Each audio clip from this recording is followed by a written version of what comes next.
Mas vamos lá. 1 Samuel, do capítulo 4, versículo 5.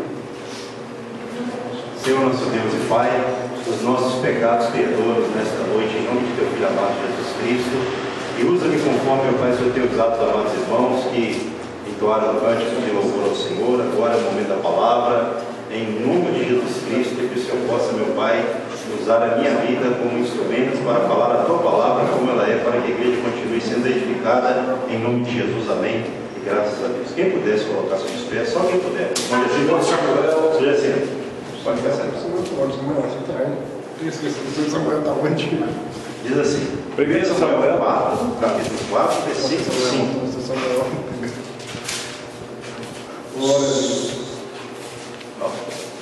Sucedeu que, vindo a arca da aliança do Senhor ao arraial, rompeu todo Israel em grandes bravos e ressoou a terra.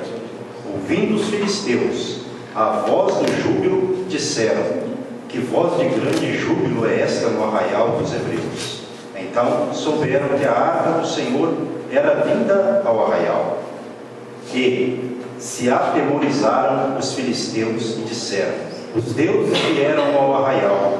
E disseram mais: ai de nós, que tal jamais sucedeu antes.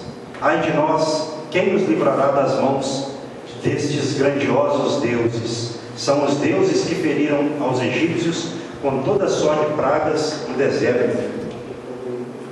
Sede fortes, ó filisteus, portai-vos varonilmente, para que não venhais a ser escravos dos hebreus, como eles serviram a vós outros. Portai-vos varonilmente e pelejai.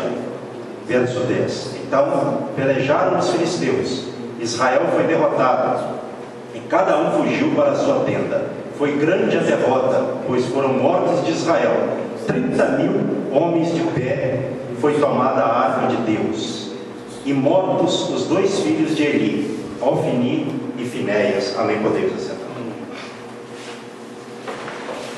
Irmãos, esse trecho, ele é um trecho que fala de uma grande derrota que o povo de Israel sofreu por causa ali da liderança estar em pecado principalmente, e achar que Deus iria honrar, sendo que eles estavam em pecado. Isso já era previsto na lei de Moisés.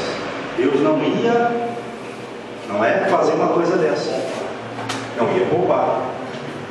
Deus já havia dado vários conselhos para que não fosse feito conforme eles fizeram.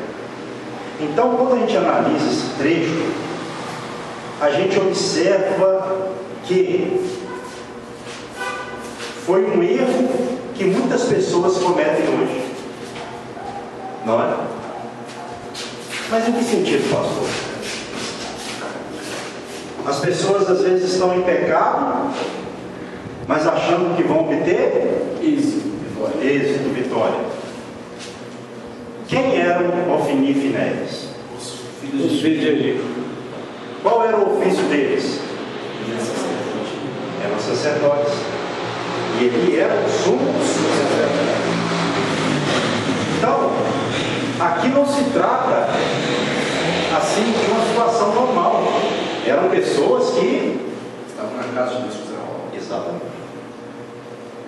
E quando a gente vai para o contexto da história, esses 2 homens, eles fizeram, segundo a Bíblia, o que era mal aos olhos do Senhor, assim como muitos reis fizeram, infelizmente, em Israel.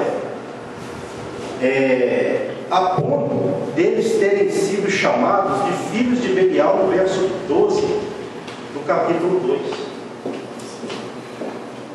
Ou seja, eram pessoas más. Maldade dentro delas. Exato. Pessoas imprestáveis. Não é? O apóstolo Paulo parece que refere até Belial como Satanás. Não é? Lá na carta aos Coríntios, tem alguma coisa ligada, né? Belial sendo Satanás. Parece que é isso mesmo que Paulo ele refere-se lá. Então nós podemos dizer também que eles eram filhos da perdição, da perversão. Eram pessoas imprestáveis. Eles não respeitaram o sacrifício ou os sacrifícios que eram feitos ao Senhor. Eles perverteram a parte sacrificial que não se podia fazer. Por quê, pastor? Porque segundo a lei, os sacerdotes já não tinham as partes deles que eram dedicadas a eles.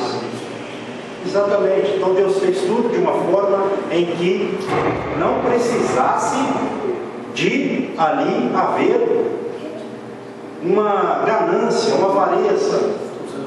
E quando você lê o capítulo 2 a partir do verso 12, você vai ver que o servo deles ali, ele, quando o sacrifício estava sendo feito, exatamente, como está aqui no versículo 13, do capítulo 2, pois o costume daqueles sacerdotes com o povo era que, oferecendo a alguém sacrifício, vinha o moço do sacerdote, estando-se cozendo a carne, com um garfo de 3 dentes na mão, e metia-o na caldeira, ou na panela, ou no tacho, ou na marmita, e tudo quanto o garfo tirava, o sacerdote tomava para si. Assim se fazia todo Israel que ia ali a Siló.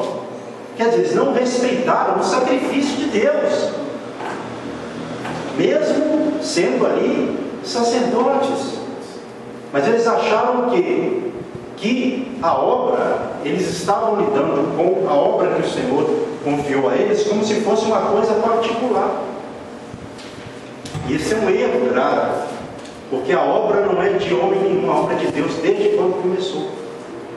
Então eles começaram a administrar o sacerdócio de uma forma totalmente pervertida. Eles eram...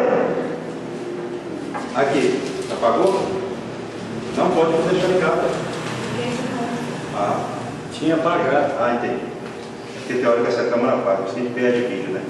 Eu estou mexendo na memória dela. Então, vamos lá, vamos continuar para a gente não perder o principal. Então esses homens, eles eram quem? Filhos de Belial. Uma outra questão aqui que nós podemos observar, fala aqui, acompanhe comigo, por favor. Verso 16 do capítulo 2. Se o ofertante lhe respondia: queime-se primeiro a gordura, e depois tomarás quanto quiseres, então ele lhe dizia, o moço deles lá, que servia eles: não, porém hás de matar agora, senão tomá-la-ei à força. Versículo 17. Era, pois, muito grande o pecado destes moços perante o Senhor, porquanto eles desprezavam o quê? A oferta do Senhor. Quer dizer, era muito grande o pecado desses moços perante o Senhor. Olha só, eles não esperavam nem a gordura, evangelista, ser oferecida a Deus primeiro. Quando o ofertante falava: não, vamos, né? Como está aqui no versículo de número 16, queime-se primeiro a gordura, porque a gordura ela tinha que ser queimada a Deus. Estava já na lei. A gordura era queimada para o Senhor. E eles não estavam preocupando. Não, me dá agora a força, tomando como se fosse uma coisa, como eu disse aqui no princípio, particular. E hoje muitas pessoas têm feito isso. Infelizmente tem feito. Com o passar do tempo, se a pessoa não vigiar, ela vai fazendo como se fosse uma coisa normal, natural, corriqueira, e assim. Um outro detalhe aqui a observar aqui, a se observar, está no versículo de número 22, acompanhe comigo, capítulo 2 ainda. Era, porém, Eli já muito velho, e ouvia tudo quanto seus filhos faziam a todo Israel, e de como se deitavam com as mulheres que serviam à porta da tenda da congregação. Olha só. Ainda havia o quê? Prostituição. Eles estavam se prostituindo com as mulheres que trabalhavam à porta da tenda da congregação. Certo? Aí Eli, o pai deles, disse assim, ó: por que fazeis tais coisas? Pois de todo este povo ouço constantemente falar do vosso mau procedimento. Não, filhos meus, verso 24, não é boa fama esta que ouço, estáis fazendo transgredir o povo do Senhor. Pecando o homem contra o próximo, Deus será o árbitro. Pecando, porém, contra o Senhor, quem intercederá por ele? Entretanto, não ouviram a voz de seu pai, porque o Senhor os queria matar. Está entendendo? Então Eli até deu uma repreendida, não deu? Ele até deu uma repreendida. Mas por que a repreensão de Eli, ela não foi uma repreensão conforme realmente precisava? Porque Eli era para ter repreendido com severidade, foi uma questão muito ampla. Eli era para ter parado aquela obra ali e ter colocado um ponto na situação. Ou seja, ele era para ter agido de forma mais enérgica, porque o que estava sendo ali banalizado, rebaixado, desrespeitado, era o próprio culto sacrificial que era prestado a Deus.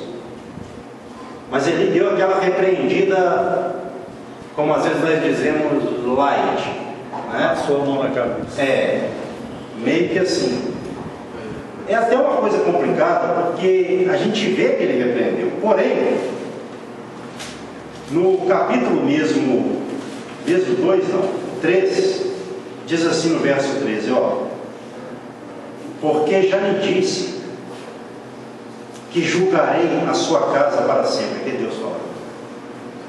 Pela iniquidade que ele bem conhecia, porque seus filhos se fizeram execráveis, e ele não os repreendeu. Então ele repreendeu lá, mas por que fala que ele não os repreendeu aqui? Porque ele não repreendeu com o teor de severidade que necessitava aquela situação. Entende? E olha só, versículo número 14: portanto jurei à casa de Eli que nunca lhe será expiada a iniquidade, nem com sacrifício, nem com oferta de manjares. Deus decidiu remover o sacerdócio, tanto de Eli quanto de seus filhos. Olha só que situação. E isso aconteceu por conta da perversão sacerdotal. Aí alguém pode pensar assim: pastor, mas Deus não muda. E realmente ele não muda, né? Ele não muda, pastor, mas hoje nós estamos num outro tempo. Deus não age assim mais não. Isso é um risco muito grande, porque Deus, em sua natureza, ele não vai mudar. Se Deus fez isso lá e hoje acontecer a mesma coisa, eu não vou fazer isso. Bom, isso é para mim um engano de Satanás, porque o mesmo Deus que agia no Antigo Testamento é o mesmo que age no Novo, e ele não muda. Mudou os tempos, mas Deus, em sua natureza de ver o ser humano e de abençoar ou castigar, é mesmo. Essa é a questão. Até porque se Deus não fizesse isso, ele seria o quê?